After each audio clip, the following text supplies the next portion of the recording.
Hey everyone! Today we're talking about network access control lists, or NACLs, in AWS. These, along with security groups, link above and below to that video if you need it, these allow you to secure your network in AWS. This video is going to be all theory, but it's important theory, so let's dive in. A network access control list is effectively a firewall that controls inbound and outbound traffic. But rather than doing that at the instance level like a security group does, the NACL sits at the subnet level, so you're adding another layer of security beyond what you get with the security group. You can have one NACL per subnet, but one NACL can be associated with multiple subnets.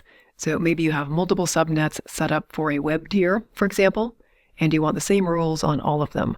So you create just one NACL, and then you can apply it to all of those subnets.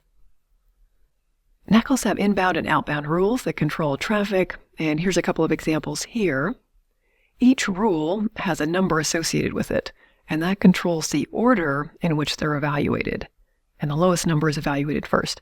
So if you had rules for 100, 200, and 300, 100 gets evaluated first, 200 second, and so on. And then every NACL also has what's called the default rule, which is designated with the asterisk, like you see here.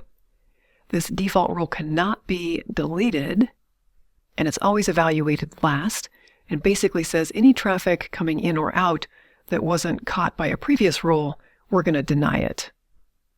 So these are your NACL rules. And then we also have the default NACL, made up of these two rules right here. This allows all traffic, which makes sense because if it didn't, when you go to create your first EC2 instance in AWS, nothing would work because traffic couldn't get in or out. When you create a new subnet, this default NACL is associated with it automatically, so these two rules right here.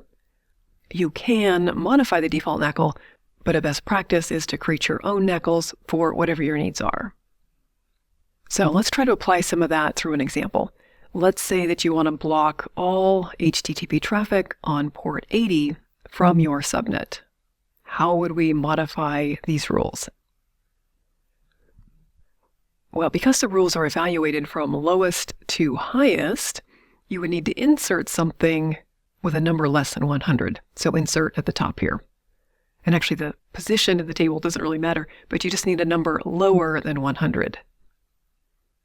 So I'm inserting a rule 90, which is just an arbitrary number that's less than 100, but this is an inbound rule, and we're saying protocol of TCP, port range 80, from anywhere is denied. And then the subsequent rules, rule 100 says, okay, any traffic that's destined to a port other than 80, because remember we caught that in the first rule, then we're going to allow all that other traffic. And then the default rule at the bottom, this will deny everything else, although for this example it wouldn't have an effect because rule 100 would have caught everything and allowed it. So hopefully all that makes sense. This combination of rules will block HTTP traffic on port 80, but then everything else is allowed. Now with NACLs, we also need to cover this concept of ephemeral ports.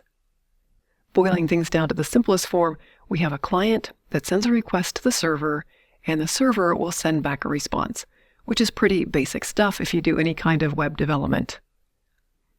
And sticking with our example of HTTP requests, the client will send an HTTP request to port 80, which is a fixed or defined port for that traffic. And the server will be listening on that port. But the client doesn't have a defined port to listen for a response. It is not listening on port 80, for example, for responses. So how do you deal with this? Well, it opens up what's called an ephemeral port, ephemeral meaning short-lived or not permanent, and it's active just for the life of that connection. So let's say that it opens port 38406, and that's where it's going to listen for a response back from this request that it made to the server. That port number is chosen by the client. Now these port ranges will vary, but there are ranges for Linux and later versions of Windows, and you'll see them here. There are also ranges from load balancers and NAT gateways and such if the request isn't coming directly from another server, and those start at port 1024. So fairly big ranges to cover all possibilities. What that means for your NACLs, though, is that your NACL needs to allow traffic back out so it can respond to the client on the ephemeral port that it's using to listen. In practical terms, a range like 1024 to 65535 will cover the different types of clients that might initiate the request, whether that's Windows, Linux, a load balancer, or so on. We'll go through another example in just a minute, but a few other notes about NACLs. A really common use case for NACLs is to deny or block traffic from a specific IP address. You might know that security groups can only allow things and they cannot deny things, but you do get deny with NACLs, and that's a common reason to use them. NACLs are stateless, meaning the traffic is allowed in one direction, but the return traffic is not automatically allowed. This is also different from stateful security groups. With NACLs, you have to explicitly permit the return traffic, so you have to have inbound and outbound rules. And if you go and create a new NACL, it will automatically deny everything. And this is in contrast to the default NACL, which automatically allows everything by default. Okay, that was a lot. Let's try to pull everything together in another example. In this example, we have resources in two different subnets, and they need to talk to each other. We have a web subnet that's public, so we can receive traffic in, and then a common setup is to have a private subnet where you would place your databases. The EC2 instance on the left is going to be using an ephemeral port, and the MySQL instance on the right is going to be using port 3306. And then each subnet is going to be protected with a NACL. On the web subnet, your NACL will need an outbound rule allowing TCP traffic, port 3306, to the database subnet CIDR. And then on the database subnet, that NACL needs to allow traffic in TCP, port 3306, and specifically traffic coming from the web subnet CIDR. And then going back the other direction, remember NACLs are stateless, so that return traffic doesn't automatically get allowed. You need to say outbound TCP traffic is allowed on ports 1024 to 65535, that big range just to make sure we're covering all the ephemeral ports.